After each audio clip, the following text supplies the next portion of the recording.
to the Lazy Days podcast. What are we on now? Episode 11, guys? It is 11, mate. Yeah.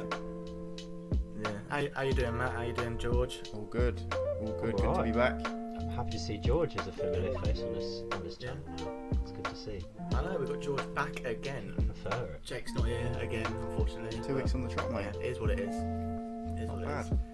We've got a special guest today. We've got Karl Watson. How you doing, mate? I'm good, mate. Bit tired, bit hungover, like I was saying, but yeah, it's Sunday morning, so what do you expect? So. Yeah. You're not on the hair of the dog then this morning? No, I was tempted to, but I was like, that could seriously backfire, so I was like, just keep it clean, just in case. Yeah, But my fridge is just here. I can reach it if needs be. Result. Get on it, mate. Get on it. I was tempted. Oh dear. Right, so for people who don't know who you are, Karl, do you want to just give a brief who you are? Yeah, What you sure. do? So obviously my name's Karl. I have my name's Karl Watson. I make travel documentaries, and I have a YouTube channel called Karl Watson Travel Documentaries. Hope you're still with me so far. Basically, it's just sort of like 45-hour-long films of our backpacking adventures around the world. I've been working in video for 12, 13 years, so I just started it as like a side hobby, and then gradually the YouTube channel just took off. It's still mostly my hobby. I'm not like a full-time YouTuber, but the idea of the films is just like, hopefully when people hit play, they feel like they're on the trip with you, and it's like sort of an honest representation of the traveling rather than some Instagram hashtag blessed bullshit. It's just like what it's actually like, just you as a normal backpacker when you go there, like the good, the bad, the great stuff, the disappointing, the shitty journeys, the parties, everything. So and it's going all right. It's been going good. So yeah. Yeah, class. I actually found you beginning of the first lockdown last year. Oh wow. I stumbled across your Backpackers of the Caribbean one. Yeah. And I just binged every single one of your videos within about a week. Nice. Just because it was constant. I was like, oh, this is really good. And I just kept watching. It was class. And I think the second one I watched was your HK2NY, which I think you'd say is probably one of your biggest series, right? Yeah, it's one of them. I mean, the Philippines has the most views as an individual video, but the Hong Kong to New York was what kind of kicked off the YouTube channel. So I always have to remember to explain this stuff, because like sometimes when people ask me about the channel, like it's a danger I'm assuming that everyone's seen everything. It's like, well, you know, episode 4. It's like, what the fuck are you talking about? So Hong Kong to New York, me and my mate quit our jobs and went backpacking around the world for 9 months from Hong Kong to New York. Did 20 countries and 4 continents, and so we filmed it all just using a home video camera. And I was like, I'm going to cut it as if we're doing a TV series, and probably no one's going to watch it, but it'll be a fun, creative project, because all the work I was doing professionally was like the dullest corporate videos you'd ever see. So I was like, this will be a fun side project, and then we put it online, and it gradually took off. And we've just done like a 2-part retrospective film, like looking back at it, sort of some of the untold stories, sort of behind the scenes, and you know how it's changed our lives and things like that. But that's the one that kicked off the channel, and sort of the one people I guess refer to the most when they talk to me.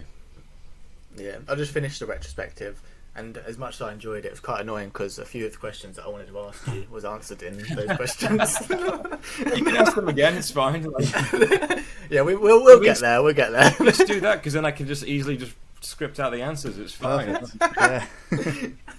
Yeah, very true, very true. Right, before we get into your kind of what you've done and that, we've got a question on here that we ask people, and we've got to ask it to you, George, as well. Yeah, I was going to say. Me and Matt have answered it. Jake has answered it, and the previous guest that we had on Diver Living has answered it. Yeah. What do you prefer, apple juice or orange juice? Apple juice. Apple juice. Oh, Yes. no. Deep questions to begin with. Absolutely. Oh, Yeah, we've all. Apple juice in the morning is like so refreshing. Actually, I wish I had some this morning, really, because it's just you drinking. It's like sort you out. So. Oh, mad. George, you the same? Absolutely. Yeah, Mate, that's free all. That's free all. As in, apple juice is just better. That's like The big competition between I apple. seriously at the didn't moment. I seriously didn't think we'd have a tie, but here we are. Who would have thought? Yeah, I thought orange juice is going to absolutely smash it. Apple juice is underrated. Orange juice is nice, but apple juice, there's something about it just so refreshing, just cuts through. That's it, man. That's just yeah, it's the one. I've literally got 2 drinks. I've got like a Diet Coke and this is how dehydrated I am. I've got like a squash and a Diet Coke here just to keep me on. Just catching up. I'm on the coffee. Yeah. Trying to I don't drink coffee, so I just have to Diet Coke's my caffeine. Fair play. That's not a bad shout then. Yeah. Right, so I've just literally got all of kind of like your stories here. HK2NY, climbing Everest, Vietnam on your own, India, Central America, Caribbean, Jordan and Egypt, New Zealand, Africa, Europe, the old school Hippo trilogy. Like, wow. You've been everywhere, man. Well, it's the thing. It's like I've been lots of places, but there's still a shitload more to see. Like, I sort of almost like a catchphrase. It's like the more you travel, the more you want to see. Because it's like I'm hopefully in January going back to Thailand. Because there's we saw quite a lot, and had a great time, but there's always more to see in every country. Yeah, I don't agree with the phrase like, oh, I've done Thailand. It's like, well, no, you've been there, but you haven't done everything. You'll never do everything, which is great. I much prefer that. Like, imagine we did the round the world trip and went, well, that's the world done. There. Like, I much prefer it that you can always more adventures to be had. So this, because I often get asked that, like, is there anything left on your bucket list? So it's like, well, one, I don't have a bucket list, but two, there's always more to see. For sure. Plenty of countries and places in the world I haven't been to. Plenty of bits of countries I haven't seen. So yeah. Yeah, it's when you've done your scratch map off, and it was like, even though it looks like you've been to a shitload of countries, there is actually a shitload more to go to. Yeah, and I do this sort of big kind of preachy speech at the start saying I don't actually really agree with scratch maps themselves in some ways, but I was giving it as a present and I thought it would look nice on the wall. But it's sort of, I was kind of like, I just scratched off the bits of the country I went to. Like we went to a little bit of Brazil, so I scratched that off, but didn't want to, because I was like, what are the rules with the scratch map? If I fly to Moscow for a weekend, do I get to scratch off all of Russia? Scratch the whole thing off. So, yeah, I get that. So where's kind of like one place that you've probably been asked this question a million times. Sorry, somewhere that you haven't been to. Yeah, true. Somewhere that you haven't been to, but like you're dying to go there. Is there anywhere? I mean, one of the big ones I hope to do in a couple of years is Antarctica. So we'll probably do Patagonia before that, which I haven't been to either. There's tons more of the African continent I want to see as well, and Central Asia. But I think, and tons more of Brazil as well. But again, like the list, I could just keep listing countries, and so there's always more that I want to see. But Antarctica will be in a couple of years, and that'll be pretty epic and pretty special. Yeah, that'll be mad. And fucking expensive as well. But was there anywhere that you added or took off when you was planning your HK2NY trip? There was, when we were on the trip, we added in Nicaragua, like just popped up there for a few days, because we were in Costa Rica, and it was like relatively expensive for Central America, and we still had the big US road trip to go. So and a lot of the sort of activities that are available in Costa Rica, like whitewater rafting or climbing volcanoes, we'd already done on the trip. Whilst everyone's like, oh, if you go to Nicaragua, it's cheap as fuck and there's a huge party on. So we're like, oh, let's do that instead. I mean, when I originally first started planning the trip, first came with the idea, I was like, maybe I could do London to New York. But that's going to take a lifetime to save up for, so let's just... That's true. Stick it to, just cut it in half, Yeah. Yeah, very true, very true. Well, what was the best country you visited? I know that's a really hard one to, pinpoint, but on your HK2NY trip... Well, New Zealand's my favourite country. But you enjoy different countries for different reasons, so it's sort of that's my sort of stock answer. But New Zealand, Switzerland, but Japan, which we did on a different trip, is fucking amazing. I love Japan. It's so that looked mental. It's so much fun. Like sometimes when you go to a country which has a very different culture to yours, it might be like a less developed country, which I know sounds kind of snobbish, but it's just the reality. But Japan's like just as, if not more developed, but they do everything different, and it's just. The people are so friendly, and it's the easiest place to make a video as well because they all love the camera. So it's not like because other places. I sometimes get complaints going, "Why haven't you got more locals in your video?" It's like they're not animals in a fucking zoo. Like, they're just people living their lives. Like you can't just go up and just stick a camera in their face. That actually kind of segues onto a thing that I had on. Has anyone ever been really rude about your recording? Not really. I mean, you get some people sort of like if I've been on like a group tour, like I did this series called First Time in Africa, where I was like went through South Africa, Namibia, Botswana, and Zambia on a G Adventures tour. And I sort of said to like the first night when you're meeting everyone, I don't have the camera out, and I just sort of say to people, "This is what I'm doing. I'm not here to impose on your experience. Like we've all paid a lot of money to be on this trip. I don't want to, ruin it if you're not into it." And a few people going, "Oh yeah, I'm a bit camera shy. I don't want to be in it." And I was like, "That's fine. Don't worry. Don't worry at all." And and then even some of the people I've gotten well with who said, "Oh yeah, they were happy to be in it. They were just a bit rubbish on camera. Like we just sort of like ran down these sand dunes."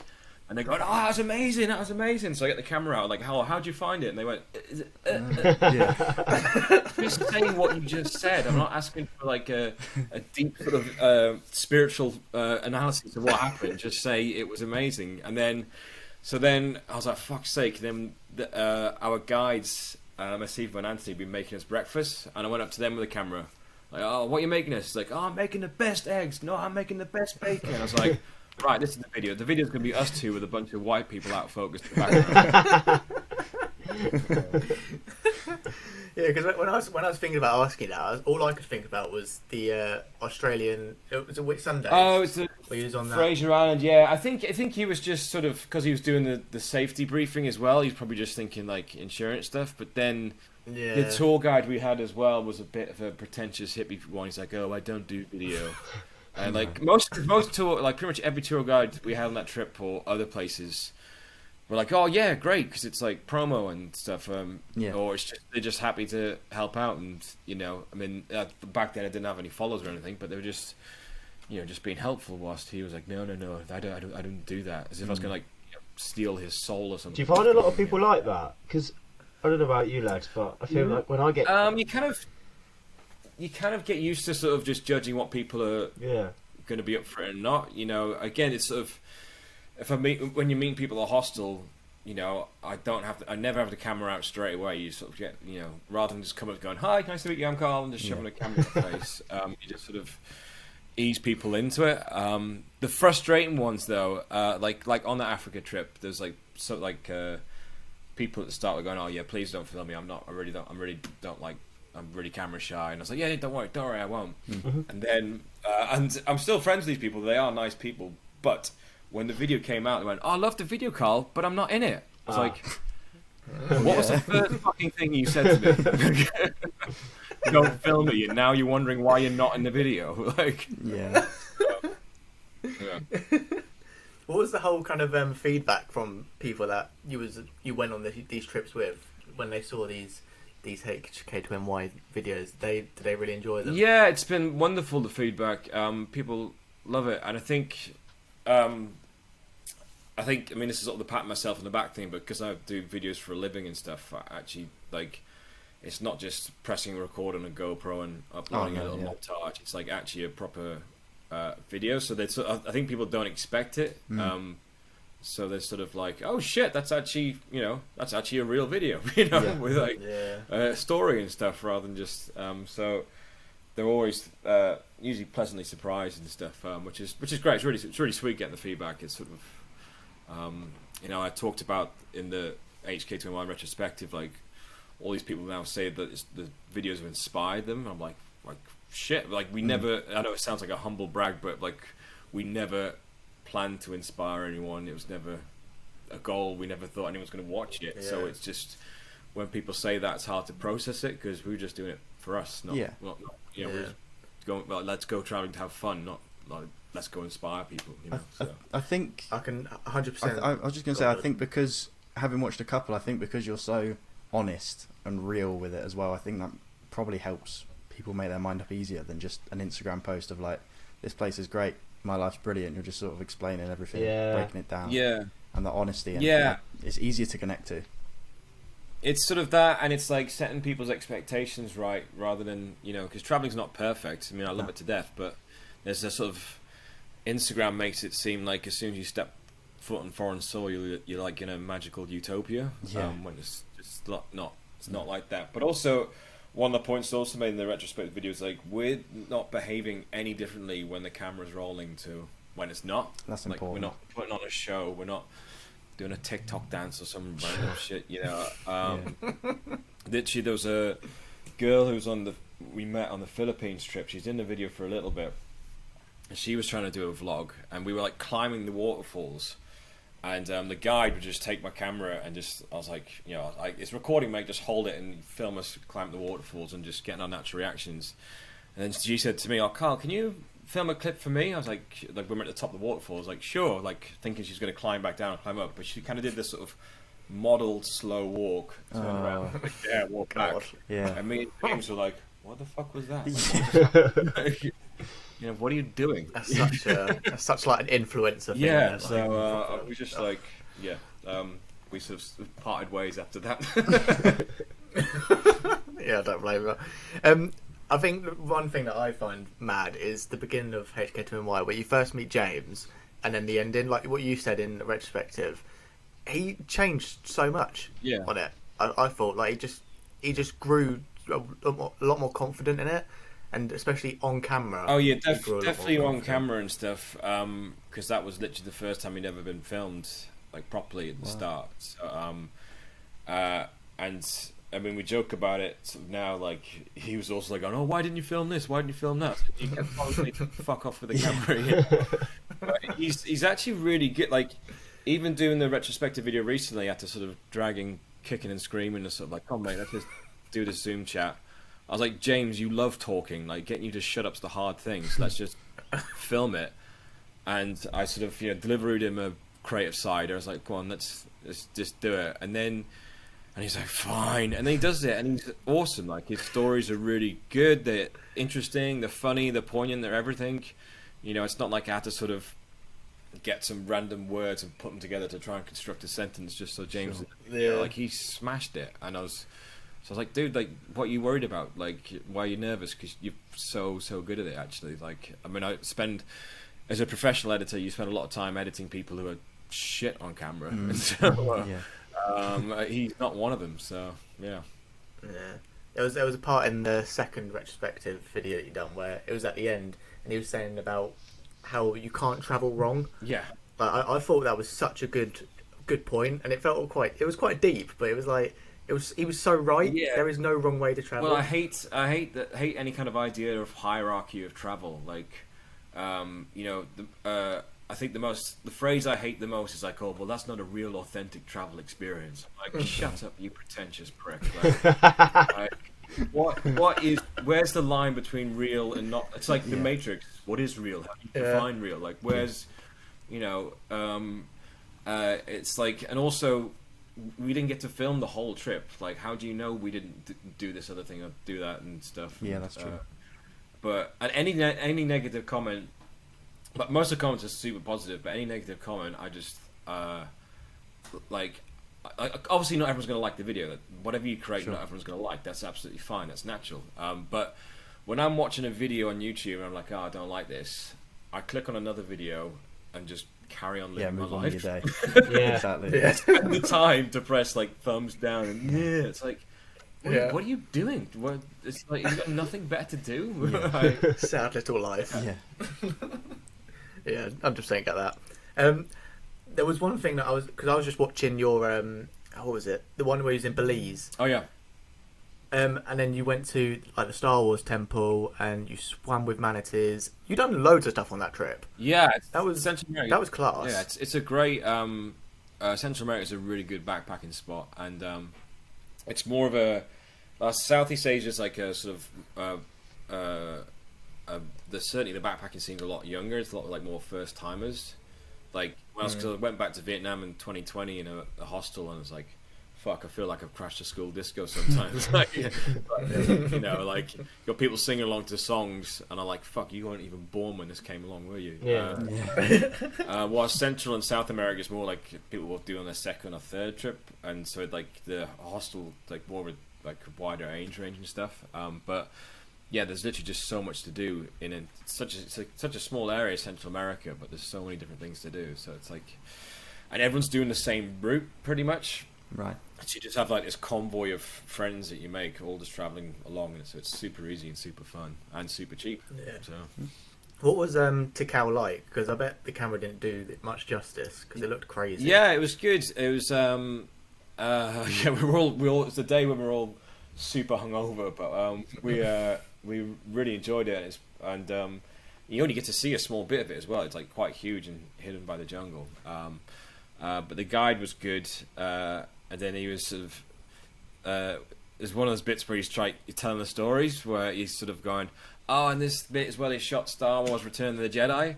And I was like, don't say anything. And I didn't, because I wanted to go, well, actually, it was a New Hope. But I was like, I'll leave him to his job rather than being an annoying nerd.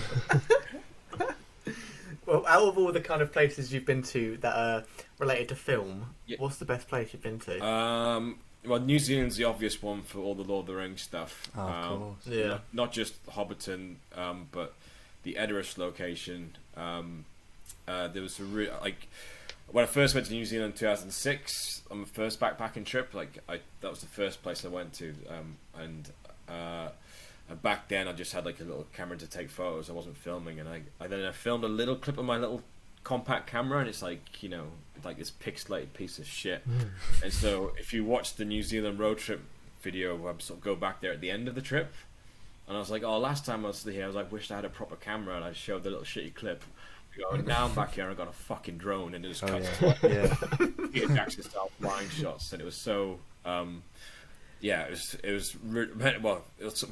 so like a sort of geek buzz filming and editing that, and especially just by pure luck, I timed it like the tour buses all left when I arrived, just by sheer dumb luck, so I had it all to myself. Nice. I was like, oh, this is sweet. That one, and also probably Wadi Rum in Jordan, the desert with the tons of films there. That was epic. And then I forgot about that. That looked mad. Actually, another good one. Sorry, I got a million answers for this, really. But go for it. We went to where they shot Hoth for Empire Strikes Back. In Norway. So that was like a press trip. It's like organised by Shackleton Whiskey. They brought out journalists, bloggers. They had a film crew shooting an advert for the whiskey, and I was just there. I was like the YouTuber, like, I'll just do your thing, film it. And sure. And it's a weird mixture of like survival and luxury. Like, we're staying in this lovely hotel. It's like, right, go and do survival training, come back for a 4-course dinner, go do some more survival training, come back and sit in the hot tub, then go and sleep in the snow hole you made for the night, and then come back. So it was very weird. But what I did when I was there, they were selling these hoodies saying "Visit Hoth," so I bought one, and I got my photo taken by the snow hole we're going to sleep in. Like, we made the snow hole in the afternoon, then went back to the hotel for cocktails, then went back. But when we're back in the hotel, I was like, I'm going to tweet this to Mark Hamill, because he has a reputation of replying to sort of people. So I just sort of took the photo and I went, oh, about to spend the night sleeping in a snow hole in Hoth. Have you got any survival tips? And he replied. He just said, avoid any was it wonkers or something? Wampers. That's it. It's like wampers. It's like the creature that, like a very kind of nerdy, geeky reference response. But we were literally in the hotel having there's like 60 people in this restaurant, and then my phone buzzed. I was like, no fuck. I was like, guys, Luke Skywalker's and like everyone was going fucking nuts. Like, and then went and slept in the snow hole. Got back to the hotel in the morning, and I got like a million notifications, because like every Star Wars fan who follows him would have seen his reply, and they're all adding their own kind of nerdy, geeky tips, like, oh, you should also look out for it. That was one of those really crazy moments you can't really make up. Yeah, that's class. Yeah, that's class. Yeah, rate that. Let's go to Mount Everest. That was quite a trip. Yeah. I mean, the first time anyway. Yeah. Where Chris nearly died. Yeah. So to explain to people what happened, we did this trip, me and my old flatmate Chris, he's still one of my best mates. We did a 3-week trip, sort of starting in Beijing, and then went to Tibet. Then the plan was to sort of, the tour, it was like a G-Adventures tour, was going to take you through the Himalayas to the Tibetan Everest base camp, and then into Nepal, and then we were going to have an extra week in Nepal. When we were there, Chris got severe altitude sickness, and it was one of those things, like, he just thought he was a bit tired, and so I was like, some of the days the bus was going like over 5,000 meters up, And I was like, "You're right." And he went, "Yeah, I'm just tired." So like, all right. So I just carried on filming and stuff. And then so we're at one viewpoint out filming, and then people are like, "Carl, get back to the bus." And luckily on our tour, there was like 4 doctors by luck in our group. That's good. And they're like, "We need to get him to the hospital now." And then by the time we got to hospital, he could barely walk. And then we didn't realize how bad he was until they once they got him on the oxygen and stuff, he was fine. But they did his blood oxygen level. Excuse me. And he's supposed to be in the 90s, and he was like 53 or something. Oh God! It was like, I mean, it made great fucking video, but it was close, you know. And it was one of those things. It wasn't that scary at the moment because you didn't realize how bad it was until he was actually all right, and then it was like one of those things afterwards where. I remember I got back to the hotel. I was like, I'm going to film my immediate reaction. And as I was saying it, I could just feel my voice starting to shake, just realizing what's just happened. So then we had to sort of leave the tour. Flying out of Tibet was like, I don't know if you've seen the film Argo with Ben Affleck, where he's trying to get it's like the Iran hostage thing, and he's trying to sneak these Americans out of trying to sneak out the country, and they have to sort of go through all these security checks. It was basically like that, because you sort of for Tibet you need a special visa to go in, so we had to get past the military security and then the airport security, and then we had a tour guide saying, "Oh, they're leaving because he's ill, but if he's ill they'll go, we'll send him to the hospital." It's like, well, no, he's not that ill, just sort of getting to that right level. And we finally got on the plane, and it was like, 3 days of sort of trying to organize a flight out with insurance companies on like Tibetan phone calls, and like that sort of like, I'm on the phone call to insurance company in the UK, and they're like, "Oh, can we email the hospital a form?" I was like, "They don't have email, they don't have fax." They're like, "You should send it to me and I'll try and find someone in this town that has a printer," So I got all this effort to sort of get them on the flight. We finally get on the plane, we're heading to the runway. Then some woman falls ill behind us, so the plane turns around. I was like, "You've got to be fucking shitting me." Because if we had to get off the plane, it's like, well, what do we do? Like, what happens with our visa? Chris will have to go back to hospital. Like, what? So, even though my friend nearly died, I had zero sympathy for this woman. I was like, the amount of work we had to get on this flight. And we got back to the gate, but then they managed to sort her out. Then it turned around and we took off. And it was just like, thank God, So there was that. And then we went back a year and a half later to do the Everest basecamp track to sort of finish it off, kind of thing. And it all went fine. And we had like an amazing, one of the best groups we've ever had. And they were all, that's one of those groups where they're all up for the video, all a good laugh. That's good. And it was, I made a cool story. And it was, like getting to base camp. It was it's one of those things where like emotionally you're feeling amazing, but you're absolutely exhausted. So you're kind of on video going, "Yeah, I'm really happy," but you're just shattered, Understandably. So it was worth it overall then, even if Chris did nearly. Yeah, it's one of those funny. We sort of mentioned in the video, like in the final video, going, it's, if he hadn't got ill, we wouldn't have come back and had this amazing experience, this amazing group. So it's kind of funny how life works out sometimes. So. I was like, "Oh, nice one, Chris, for nearly dying. That was great." Appreciate it. Yeah. After you done that, when you went to Nepal, you showed going there for a little bit. Yeah. That looks really nice. Amazing. That might be quite ignorant from me, but I just never really knew what like Nepal was like in general. But it looked gorgeous. Yeah, and it's somewhere I want to go back to again, like and sort of do more sort of treks around the mountains. Like there's another one called like the Annapurna area. You can do all these different day treks or few day treks. And it's such a gorgeous country, and a super cheap one if you want to go to as well. So it's not, it's like India but more chilled out. Like India's great, but it's full on and crazy. Whilst Nepal's a bit more, a bit more chilled out. And it's the mountains there are just ridiculous. Sort of, I always get frustrated when people describe the hills we have in England as mountains. Like it's a hill. Yeah, the Chilterns are basically Himalayas. You saying about India? How crazy is India? It's intense. India's everything it wants. So it's like it's amazing and it's awful and it's beautiful and it's disgusting and it's just. And so depending on what mood you're in is how much you're enjoying it, and sort of and it changes all day long. Ultimately, but you go there for an adventure and an experience. Like if you're trying to sort of just have a chilled luxury holiday, then you go into the wrong country. But like sometimes you get frustrated with like the sort of incompetence. Like you'll get off a train arriving in town, and there's everyone like going, "Oh, tuk."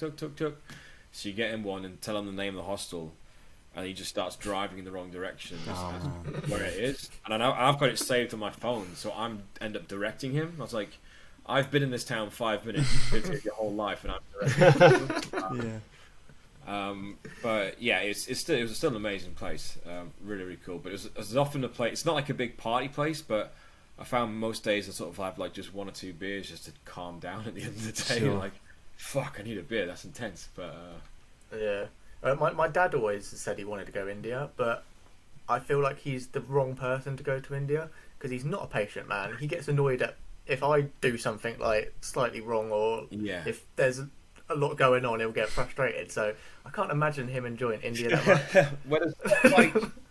When we're in Goa and we're on the beach, that it's sort of, some of this is in the video, but sort of all like the restaurants got their catch of the day out and stuff, and you go along and haggle.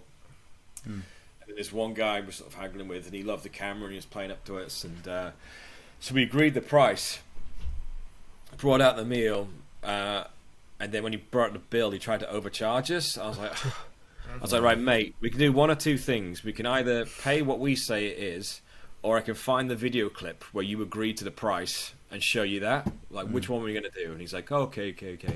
And you get a bit tight when it happens every day and stuff. It just grinds. So I remember coming back to London afterwards. I was like, wow, London's so quiet and chilled out compared to... and then I was working with my freelance in my old company, went for a pub lunch, and then they bring out the bill and everyone's just like tapping their cards to pay their bit. I was like, oh yeah, we just pay the bill. We just like, they charge us the price because that's what it is on the menu, and you just pay. You don't have to double check everything. Yeah. It's a bit weird coming back to. I have a question. Was that near? Go for it. When you are in places like India, and do you find it hard to like adapt to the culture, or do you just try and be yourself? Like when you're there, are you sort of like, I want to sort of embrace what's happening around me and get involved, or is it kind of like I just want to adapt and get on with it as myself?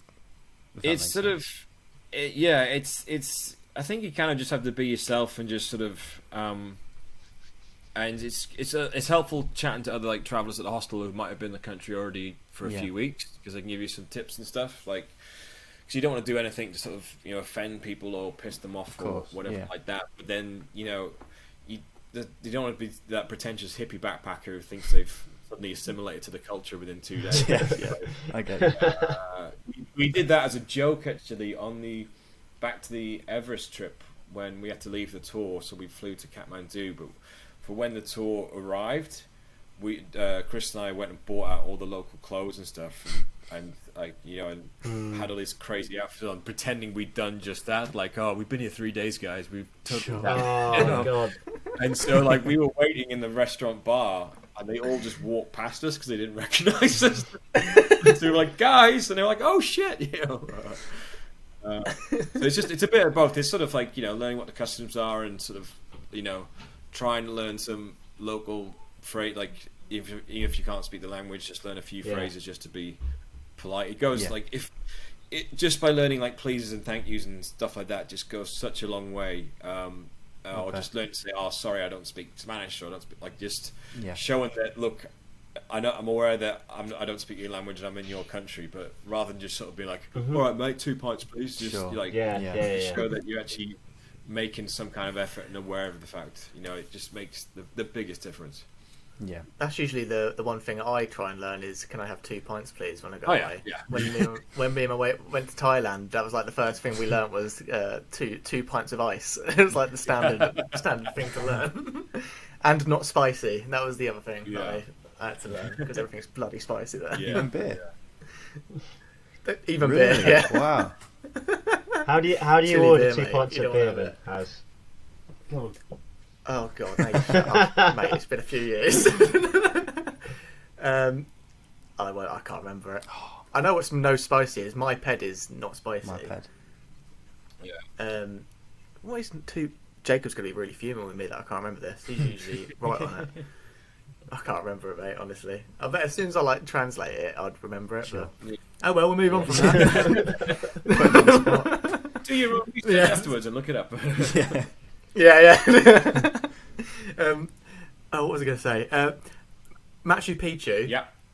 That looks crazy as well. I mean, I'm saying everything looked crazy because it did.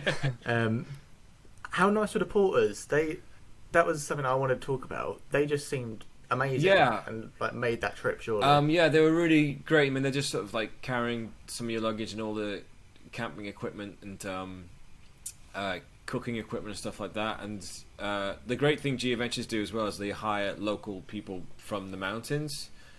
So they're used to just carrying stuff through the mountains, like for their farming lives anyway. But it's like, well, we'll pay you more and we'll teach you English. And some of the porters then become chefs, and some of them become guides themselves. And so it's sort of cool.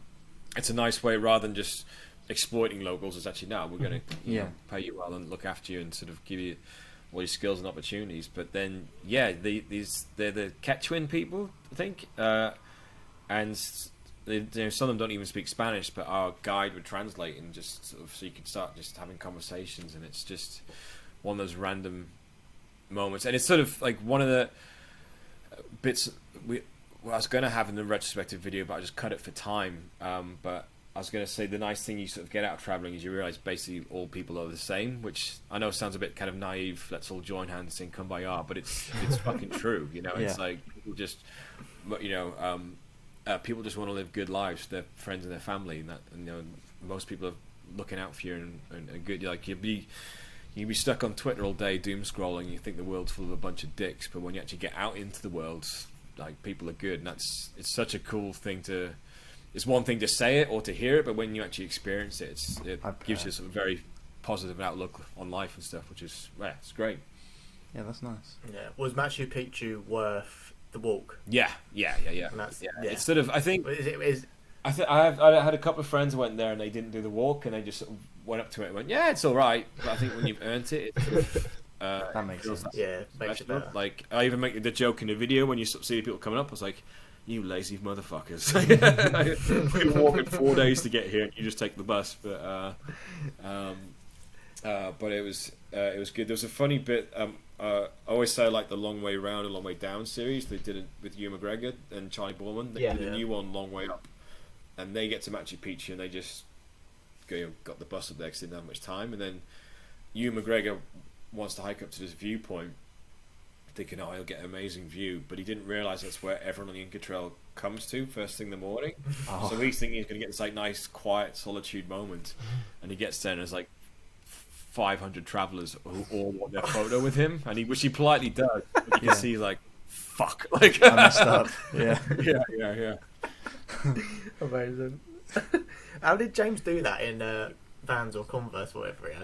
It's like I think with any kind of like hiking gear and stuff, you don't need it. It just makes it more comfortable and easier. The porters are doing it in flip flops. Wow, they grew up there. Very true. So yeah. I don't know if you've seen the Backpackers of the Caribbean series, but there's we do a trek in Colombia, and James is wearing a different pair of Vans that by the end of it he's using string to tie them together to keep them from falling apart and stuff. Oh wow! I was like, it's good advertisement for Vans. Yeah, I know. I was like, apparently they've made some adventure brand Vans. It's like, why haven't they given those to James? But, But after that walk, I was like, mate, buy a new pair. Like, so we did. Going to James a bit, he said one thing he was really looking forward to on HK2NY was the Iguazu Falls. Yeah, that looked unbelievable. Yeah, Iguazu Falls is just insane. I mean, I'm pleased with the shots that I got there. I think it sort of gives you an idea of it, but it's once you're there, it's just another level, because lots of people know Niagara Falls, like from the border of the States and Canada. Yeah, it's like, right, imagine 10 Niagara Falls, all these layers in the jungle, and you're walking through it. It's just fucking crazy. Sounds amazing. Is it the best falls you've seen? Yeah. I even make a point in the retro video, like, people often ask me what's the best beach or what's the best hostel, and like I don't go around the world making lists, ranking stuff. Yeah. oh, this sand's not quite as good as that beach. You know, Sure. just Yeah. enjoy it for what it is. But in terms of waterfalls, yeah, it's the best one for sure. It's like it's hard to find. Well, those bits and videos are kind of hard to do justice when you're trying to describe it. It's like, oh, it looks great, you know, like there's no words to really do it justice, so you just kind of just show it, you know. Yeah, I think that's somewhere that I would like to go to. Like when me and my girlfriend have been watching like your videos, we've been trying to, because she really wants to do a kind of trip like what you done. So we've been trying to like kind of vaguely plan stuff for in the future when we eventually hopefully go on something like that. And one of the places is like Iguazu Falls, and try and do as much as South America as possible.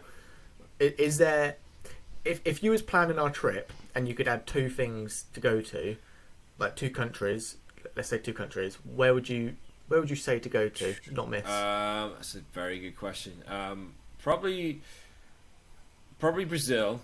Even though we only saw a small bit of it, but when you go to Iguazu Falls, pop into Argentina to see it from that side as well. It's better from that side. And then, even though I've only seen a little bit of it, I'd probably say Colombia, because everyone, right? Like the little bit I saw, I loved, but James has travelled it a lot, and he loved it to death. And the people are super friendly, and because they get really pissed off with like all like the narcos tourism and stuff. Yeah, and it's like, we've done all that, we've been through that, we're trying to move on, and now you're coming back, want to do these like tours to do with that. It's like, no, we're trying to promote a positive. Like everyone there's super friendly because they want the tourists to have a good time. And go, hey, look, it's a cool place. So there's there, but also Peru's great, and then there's Bolivia. I haven't been to Bolivia yet. I want to do that, and so you could. It depends how long you got. You could just start in Colombia and just work your way down to. Buenos Aires. I don't know what. Like I said, I don't know what we're gonna do yet, but it's gonna be in the future. But it's like that was something that she was like, "Oh, make sure you ask Karl, like, if he could plan us a route, where would you get us to go to?" Right. Okay. So what I would do is, start if you got a few months. Are you planning a few months, or is it just like? Yeah, it'd be. It's like, we're going for a week. I was like, well, 2-week holiday. Maybe you could start in Colombia, work your way down to Ecuador, and then what's after that, Peru, and then through Bolivia, and then you'll come into Argentina, and then you can sort of then go up through Iguazu Falls into Brazil, and maybe finish in Rio. That'd be a good trip. Yeah, that'd be class. There you go. Sorted. That was easy. I always like, if you're planning a trip, just look at what the tour companies do and steal their ideas. You know, that kind of segues onto a question that I was going to ask you about your trips, like your tours that you've made, like your Morocco one. How do you go about doing that? It's sort of. Do you have an idea in your head? It's the way it came about originally was, so we ran like our first tour in Morocco in September 2019. It was like with Intrepid, but basically my friend Darren, who's like I think his 50th birthday's coming up, which he'll be glad for me to share. He retired early. Happy birthday! Yeah, he retired early, and sort of, and they set up a travel agency, got a travel agency license just for a bit of fun, and then we just started talking about things we could potentially do together. Like, I have a travel channel, they've got a travel agency, and then eventually they talked to different companies, and then Intrepid just jumped at it. They just they loved the channel and stuff like that. So what we've done one tour. We were nearly going to do Borneo, but that's been put back 2 years because of the pandemic. But we've got tons of tours planned up for the next 2-3 years. But I look at their Morocco tours and I go like, I want that bit, and that bit, and then give us an extra day here, and they put a bespoke itinerary together. That's cool. And then we put it on sale to the followers, and it's not like I'm not the tour guide because I'd never been to Morocco or anything like that. Sure. It's more like, let's just go experience this together. And I'll make my videos as usual, and we'll have a good laugh and stuff. And the Morocco one was amazing. I think it's going to work well because everyone's seen the Morocco one. At least people who come on the future tours have seen it. They'll know the vibe where it's just like amazing adventure, but we're gonna have a fucking good laugh along the way. And so they should be because sometimes you get on a tour and some people are a bit quiet or whatever. I think you sort of guaranteed a good time. Hopefully on our tours. I mean, we've only done one so far, so we'll see how the rest go. But yeah, it's just cool because it just like it kind of opens up the world. It's like, well, I can just go where the fuck I want now. But it's sort of we're trying to. ideally we'll do like 4 tours a year and do ones at different budgets. Like one for $1,000, some of them are going to be $1,000, some of them are going to be 2, some will be 3, and and you get a couple of idiots going, "Oh, why are you charging so much?" It's like, because that's how much it costs. How much it is. And we're sort of eventually going to work our way up to doing the Antarctica tour. That'd be cool. But they cost like quite a few grand to put on. So I don't want to. The Morocco tour was £795. I don't want the second tour to be £7,000. Work our way up and build up a bit of trust. And then see if people want to come on it.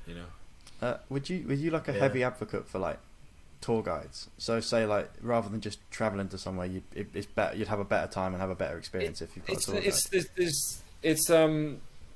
guide. I like doing a bit of both, really. It depends what you want out of the experience, how much time you have, and things like that. And it depends on the country as well. Sure. Like somewhere like Thailand, you can just travel around so easily by yourself. You don't need to do a tour. But we're gonna do a tour there because I was like, well, I've been to Thailand, did sort of the backpacker partying thing. Let's go back and see it from a different angle. And because I didn't learn shit about Thailand when I was there. So I was just like, let's attack it like a place that's so easy to travel. Let's see what it's like doing it from a tour. So there's that kind of way of looking at it. And also when I did the Egypt and Jordan trip, like the whole premise of that video is like, this is a place where usually people do on a tour. I'm going to see what it's like solo backpacking. And it was easy to do, but it wasn't good because you still have to book day trips to sort of see the only way to see the temples or whatever. And the difference in quality of guides you'd have each day would just be like, some could barely speak English, or some assume that you're a massive scholar in Egypt, like history, and just talk about stuff I have no idea what you're talking about. And also there wasn't many other people around. Like I just show up to these hostels and they'd be like empty and stuff, and it's nice to have a bit of quality alone time, but after a while it's like, okay, it'd be nice to have a beer with someone. Someone.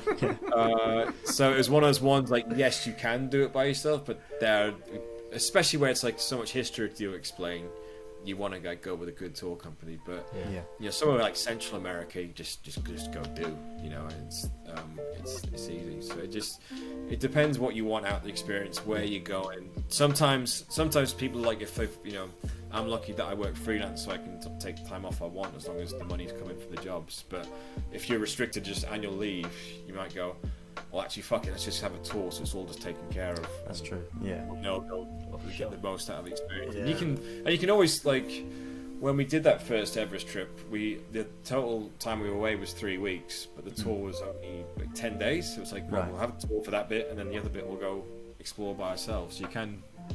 So there's no sort of, again, like James was saying, there's no right or wrong way doing it. It just depends where you go and what you want. Cool. I can relate to that kind of annual leave tour thing, because that's kind of what I've been doing in a way, because I've got like my full job, and at the moment I'm just trying to save as much money and kind of still do stuff while like in the comfort of my annual leave and that. So I've been like, I've had a tour booked for about 3 years now, which I've had to put back and back, and now last year it's been put back again, this year it's been put back again. That's going to Thailand. That was meant to be going Thailand, Vietnam and Cambodia. It's about to say Colombia. But then it went from like Vietnam to Cambodia, then it was Thailand to Cambodia, and now it's just Thailand. But that's like a 3-week trip of just Thailand again. So but I think they're good if that's all you can do, like in your own time frame. I don't see the issue with them at all. If you're going to sort of if you're going to a country where maybe you've only got 2 weeks to spend in this country, and you know exactly the things you want to do, and if there's a tour organising it all for you, so just book it. But if you're more just sort of want to just go there and hang out and just sort of see what happens, then don't go on. That was kind of like what I'd done the first time. Like me and my mate we went like a week in Bangkok and then a week down doing some of the islands. And that was fun. We just we winged that, to be honest. But this time I'm going with my girlfriend, and I was like, oh, this was good from last time I went. This was good from last time I went. That was a bit shit. And then we found this package that looked perfect. So we just booked on that. Nice. And now we're meant to be going next year. That'd be So good. hopefully we actually do go. Yeah, next fingers year. crossed. We're hoping to do our tour in Thailand in January, and it's sort of we've taken 2 of their tours and put them together. So it's like from Bangkok, do like 3 days around some of the national parks and the River Kwai and stuff, and also it includes like a cycling tour of Bangkok, and then nice. get the overnight train down to Surat. Then we actually go cycling for a few days, but just like flat cycling, so it's not like anything strenuous. But so you can stop off in the little villages and see more off the beaten track stuff, and then it ends in Krabi, so then you suddenly buy all the beaches and the popular spots. So it's sort of just a different. I mean, I sort of said to people, when I said, we'll do this tour in the future, like, we did the backpacker party, and this will be just sort of seeing Thailand from a different angle, but don't worry, we still have some parties. We're not doing like a book reading tour, like, but it's just that you just learn a bit more about the country and see it from a different angle, Yeah. Now, like the world's slowly opening back up. Where's the first place that you're gonna hopefully go to? That just depends where it opens up first. True. We were thinking of doing a UK road trip, like actually starting next week, but then I've been so busy with work I could just do chilling for a bit rather than getting in the car and filming the shit out of stuff. James has got tons of stuff on, so we instead of doing it as a road trip, we're just going to go off and do like little weekend mini videos. So that'll be coming up next, and then in July. Yeah, I've got like about 20 different plans for the summer. It's just which one opens up. Yeah, so it'll probably mostly be Europe based, but we'll just wait and see. But I was lucky. I got my first vaccine shot on Friday. Even though I'm 37, they haven't got to my age group yet. I think it's now at 38, but I think they had a surplus in my area, so I suddenly got the text. I've got the text on my second Tuesday morning. I was like, oh shit! Like, and then when I was there. So the doctor and nurse who were there to give me the vaccine, I was just there like buzzing, and they were like, "Wow, you're really excited!" Like, some people are like terrified of needles. Like, it's like, yeah, I fucking love traveling. Just get it in me. Come on, Definitely. I can't wait to have mine. Did you feel shit afterwards? No, I did. I mean, I think I had the Pfizer one. Lucky. Which I think that's why, because that one that like. They can only store for so long, so I think that's why I managed to get it, because they obviously had a surplus, and they went, all right, get some more people in. But I think, well, from anecdotally, so this could be bollocks, and there's enough misinformation about COVID as there is out there, but from what I've heard, with the Oxford jab, you feel shit with the first shot, but fine on the second, and I think it's the other way around with Pfizer. It was just... I was like a little bit tired on Friday, but I might have just been tired. It's almost like that placebo thing where you and then a bit of like a sore like arm, but that's just standard for an injection. But otherwise, so I woke up yesterday morning, sort of afterwards. I was like, right, I'm okay, cool, let's go to the pub. Good to go. I've got my second next week. Yeah, I've heard so much shit on second. Yeah. Lucky man. Well, I felt shit after my first. Jammy, you are. I felt shit after my first. Which one did you have, Matt? AstraZeneca. Yeah. Right. I feel that's like such a flex to say it, but why? But yeah. Me and George are gonna have to wait for ages before we are. Probably like July or something. Yeah, it's alright. That'd be alright. I mean, it's like with countries, if they just get on top of like testing, sort of get in and out of country and stuff like that, then which they could have been doing for ages, then they can start opening up. It's just about being proactive for new variants and all that. But anyway, this is boring. We always do COVID chat as it is. Yeah, exactly. We'll get out there eventually. I want to have a little chat about you and Brian Adams. Yeah. Oh, man. I think you put your like flat tour the other week. Well, say like the other week. It was like last month or something. Something like that. Yeah. I learned so much of that video. I had no idea about you performing live on stage with Brian Adams. I'll tell the story. So I mean, first of all, Brian Adams is not the easiest artist to be a fan of, because people think you just like listening to movie ballads, and it's like, no, I like the rock stuff. You know, it's not heavy rock; it's middle of the road, soft rock, whatever you want to call it. But it's just a fucking great live performer. The band are awesome. That's why I keep going back to the shows. It's just a great, just fun rock music. I like all kinds of music. I'm a big believer in the right music for the right occasion. Like, you know, if I'm sitting by the pool in the morning on holiday and someone put Bryan Adams on, I'd be like, what the fuck are you doing? You know, trying to chill. But the story was, I was 13 years old at the NEC in Birmingham. And I'd seen them a couple of times before, but I was like in the stands, like way up, miles up. But this is the first time I was standing. I was there with my mum and my brother. And like, we managed to get right at the front, and then I even got like front row because my mum sort of said to these people, "Oh, my son's a bit short," and they'd let me through. So I was literally front row, sitting right in front of him. Buzzing. And he used to do this thing, just on that tour, where he'd try and make a band out of the audience members. That's cool. And so I knew he was going to do this. So I sort of told everyone around me, look, when he asks for a guitarist, I play guitar. Yeah, I've been playing guitar for 5 years. Point at me. And so he got someone up to play bass, and then he's like, right, I need a guitarist. So I'm just literally right there in front of him. Right! I got fucking literally everyone. I had two mates from school at the gig as well. They came in the car with us, but they bought tickets last minute, so they were like right at the back of the arena, right up in the stands, and they said they could see all the hands. That's good. Pointing. Yeah. And so he was like, "You play guitar?" I went, "Yes!" And he went, "All right, come on up." And then he got everyone up to play all the other instruments in the band, and even got a singer out the crowd to be the singer.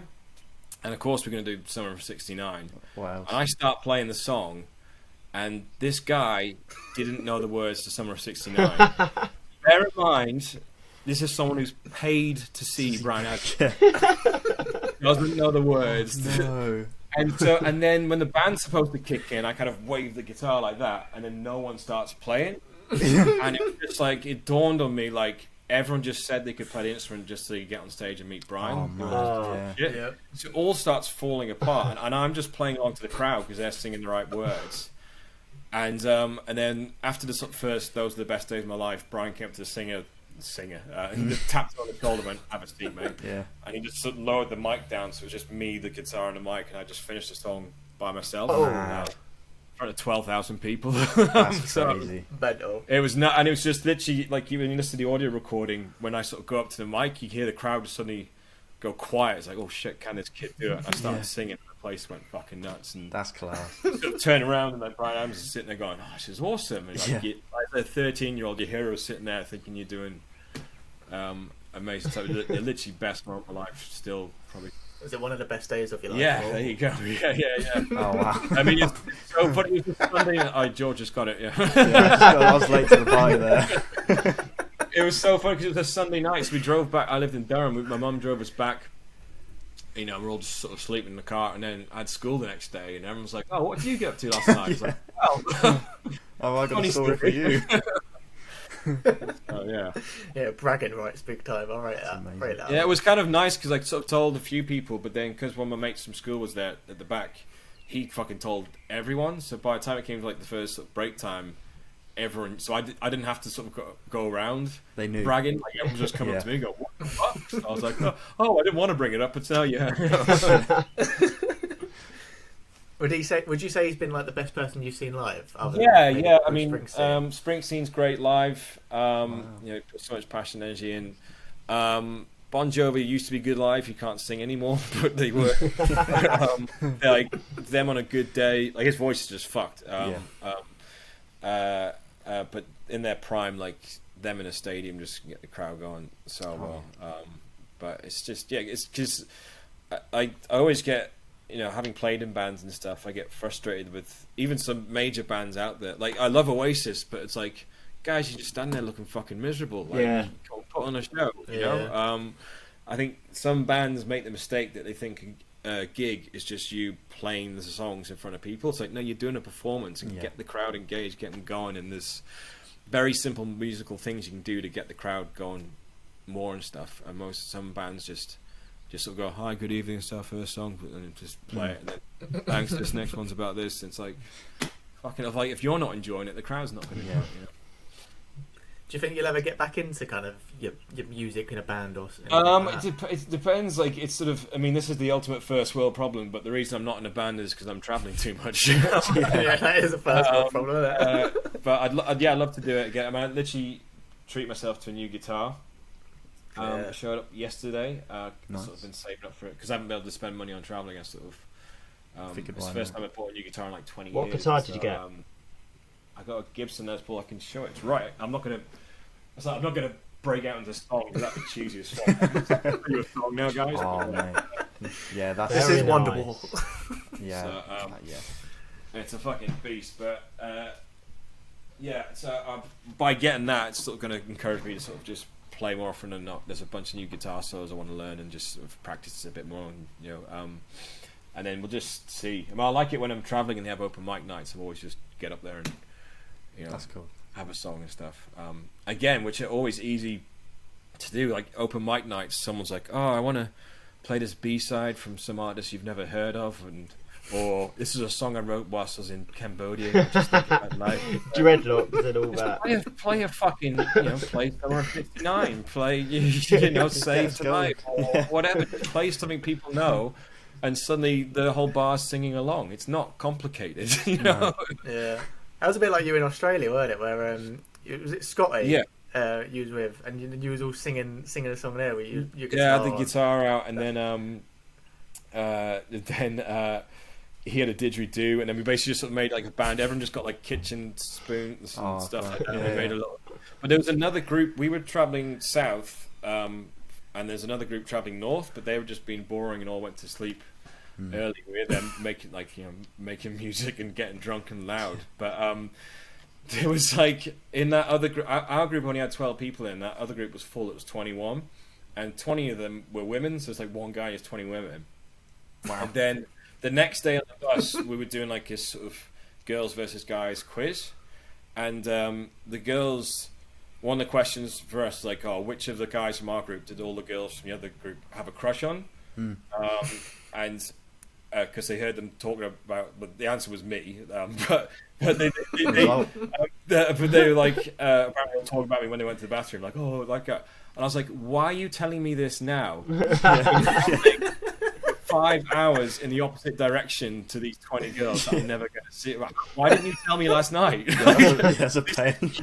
That's bad man. No. Brilliant. How what was Scotty like? Because he looked mental on that. He's a really good. That trip. He's a really good guy, and he tells like really, because that sort of stretch from Darwin to Alice Springs, you know, it's a shitload of nothing. But there's like, you know, you sort of turn off here and suddenly there's a little oasis or this sort of waterfall or whatever. But during the long drives, he'd sort of come up with fun games to do, and he'd tell you all these like, crazy stories of these towns. And but he always called it like his Scotty adventure tour. So it's like right, I'm supposed to take you to this waterfall and you can go swim at the base and stuff. But it's like, but do you want to do a Scotty adventure tour? I'm like, yeah, like right, so we climb up behind the waterfall and climb up over other stuff and swim through and jump down and do all this. So he just took the official tour itinerary, but added all his own stuff and just, you know, made what could have been a very dull trip one of the best. Who was that with? I think they're called Way Out Back Tours. I don't know if it's Way still Out the same company. I think it is. I think they're still around. Yeah. Yeah, because I like Australia and New Zealand are two places that are probably top of my list to visit. Yeah. Mainly, I've got family in both places, so like kind of easy to fly out to and start. They're good places like first time travellers as well, because it's sort of you can sort of learn the ropes of travelling of like, you know, trying new experiences, staying in hostels, meeting people, all that. But then, you know, everyone speaks English and it's all super easy. It's really well connected. Yeah, as well, isn't it? Like you've got like little Greyhound buses on like one side. Yeah, and stuff. it's so easy to travel. So it's sort of a good. That's why a lot of first time travellers go there, because it's sort of, you know, I mean, I remember the first time I went solo travelling and you know, flying into Australia, and I was just shitting myself. It's just like, I don't know anyone. How's it? But then you realise you get to a hostel, it's not like normal life. Like everyone just chats to each other. Like if you go into a pub, like when pubs are open, imagine going up to a random group of people going, "Hey guys, can I join you for a drink?" They're like, "Fuck off." Yeah. A hostel, it's just like, yeah, come on, join in. You know, and like so, it's just once you realise that and realise how easy it is, then it just opens it all up for you. Yeah, that's what I've always been worried about. Like, if I ever go to hostel, is if I'd be able to kind of make, I guess, friends.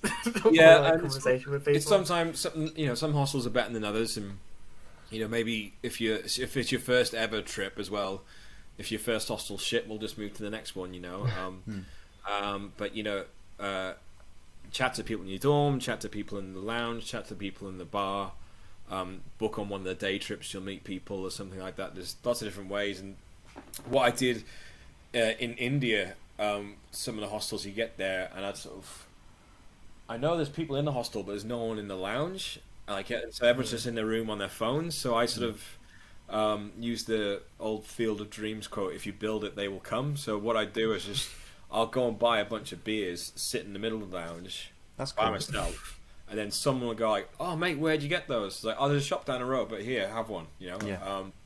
I mean, it's cheap as fuck. It's not like, but still, it's like, and then like, all right, cool. And then someone else sees you two having a drink, say, "Oh, do you mind if I join you?" Yeah, and then it just takes someone to instigate it, and it's usually, I had a different hostel. I was in India. I came back, and everyone was in the lounge, but they're all just on their phones. I was like, "Guys, I want a fucking beer. Who wants a beer?" And everyone put their hands up. I was like, "Right, the shop across the road."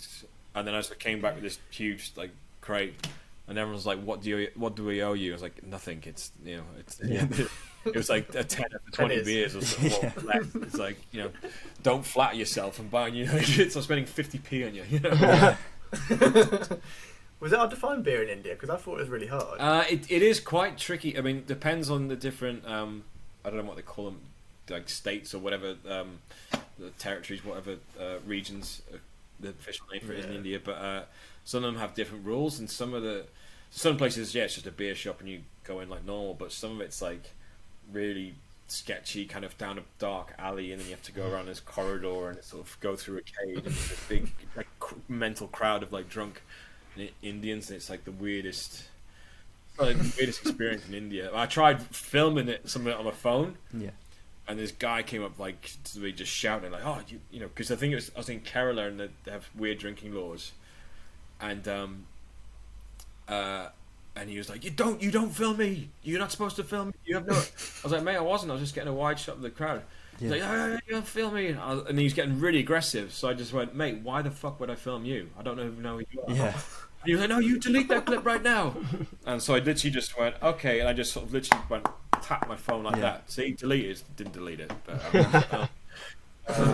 but yeah, it is kind of some of the places you sort of have to go to, like, oh, that restaurant sells beer, so you go in, and it's almost like you feel like you're buying drugs. Like, oh, you got any beer? Yeah, we'll go get some. Put in this back. It's weird, basically. I've got a couple more questions, and then I think we'll call it a day because we're over our hour mark. Oh wow. Which we usually stay on. It's flown, by the way. So, kind of related back to that man confronting you. Have you ever had a nearly a big fight or anything while traveling? No. James have a story or two for you about things that have finds trouble sometimes. There was one night we were in Koh Sam Road in Bangkok, and then usually James just stays out late in the mix. He just keeps going forever. But there's one night he peaked too early, so it was about 10 p.m. He's like, "Oh, Carl, I'm going to go back to the hostel." And I was like, "Mate, do you know where the hostel is? Do you know the address?" And he was like, sort of grabbing me, like, "Carl, stop worrying about me. Like, I can take care of myself." I was like, "All right, cool. I'm going to stay out and just find some people to chat to and have a good time." And then I had a fun night out, just met some random people, had a good night, then come back, and then I see James. I spoke to him in the morning. It's like, "Oh, did you get back all right?" He's like, "Nope, got robbed." Oh no!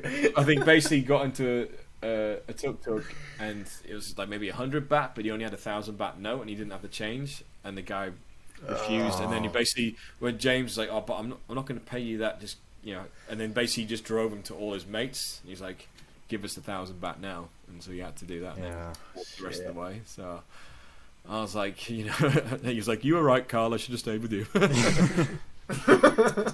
be fair, I nearly got mugged on a tuk-tuk. Yeah. We was trying to go to Water Run, or Water Run. I don't know how you say it without sounding proper common. But we was trying to get there, and this guy just literally drove us nowhere near where we was wanting to go to, and took us kind of like down this dingy alleyway with a load of other tuk-tuk drivers, and was kind of like forcing us to pay all this money to go on this boat ride. It was like, no, we're not going to do this. We're not going to do this. So it was like trying to sneak away, and managed to get away. But it was like, it felt dodgy as hell, man. Yeah. It's like you got to be careful sometimes when you're doing shit like that. Sometimes you have to be stern. Like, I'm paying you, but you're taking to me to here. I don't want to stop at any of your mates' shops or any like that. Just fucking. Especially I had that a lot in India. Like, oh, you sure you don't want to see this? Like, yeah, just take me there. And I'm just gonna stop at this gift shop. Like, well, I'm not going in. Yeah. So, that's some like the shitty annoying things, but it's just all part of it, I guess. Yeah. All right, last question then. Did you ever see the woman in Hong Kong again who wanted you in the toilet? No, never saw her again. We left her crying in a pile of peanuts. Because at the bars there, they have the peanuts like where the cash, like you take off the nut and just everyone leaves all the shells. But she, so for people who haven't seen the video, I should explain the story. Yeah. It's the first day of our 9-month round the world trip, and apart from like checking at the hostel or chatting to the receptionist, the first person we spoke to on the trip, like we were walking down the street to where the bars are. I got the camera out and this girl comes up and she went, "Oh, what kind of camera is that?" And just started chatting away. And then she's like, "Oh, where are you guys heading?" And we were like, "Oh, just the bars." She's like, "Oh, I can show you the way." And we're like, "All right, cool." I'm like thinking, she's pretty hot. Yeah, this is a good start. And then she said she had to go to a meeting, but then she stayed for a drink, then another drink, but then she got drunk really fast. And then she's like, "What I really need is a mixed race baby, and then he'll be successful." And so she was like, "Can I have your sperm?" I was like, "What?" I was like, "Oh, just give me a sperm." And then I was like, "No." Like, I was like, and then she sort of, and James was looking at me like, "Oh, mate, do it." I was like, and I was thinking, I'm not, because I was thinking, I literally thought in my head, I bet she'd be the kind of girl who would keep the condom and then, try and use it later. Yeah. And then she literally said to me straight, like, I thought that, this is 100% true, not making this up. I thought that in my head, and then as she's getting more emotional, she's almost like crying on my shoulder. "Please just give me your sperm." Like, it's 100% true. She then literally said, "Look, we can go to the toilet and do it. I'll keep the condom and shove it in later." She literally said. So I was like, I mean, the thing is like, it's the first day of my trip. I'm not hard yet. If she played it cool, if she was happy to do that condom plan, she could have got what she wanted, and I'd have a kid in Hong Kong now. So I'm glad that she came on too strong. Oh, hang on. Sorry. Glad she came on too strong, because that means I don't have a kid in Hong Kong. Little Carl walking around. Yeah, she literally sort of, she was like, just she got so upset crying, and then we just eventually like, "All right, you're gonna be all right," and she just ended up just leaving. That's crazy. And I was like, "It's up to James. Welcome to traveling." Yeah, that was probably a massive shock on his face. First thing. Yeah. Oh, fucking hell. Well, what a way to end. Lovely story for a Sunday morning. Yeah. Well, thank you so much, Carl, for coming on. It's been a pleasure. Very good luck. Really, where are you all based, by the way? We're like Buckingham, Milton Keynes area. All right. Okay. Cool. Yeah. Well, if you're not too far from London. I'm sort of the other side of London in Redhill, but yeah, if you're in town at all and you want a beer, just let me know. Sure. Great. Sounds awesome. Mate, I can cut your hair if you want, mate.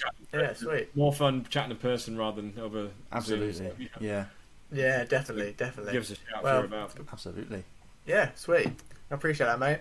And yeah, thanks again. We'll put your channel links in the description, even though we're not that big or anything. It probably won't make too much difference. Yeah, mate. But, it's the least we can do.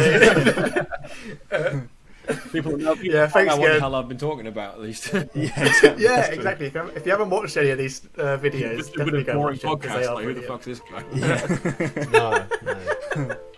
No. Sweet. Anyway, we'll speak to you later, guys. I'll speak to you soon, hopefully, Carl. Yeah. All the best, guys. Sweet. See you later, guys. Cheers. Bye.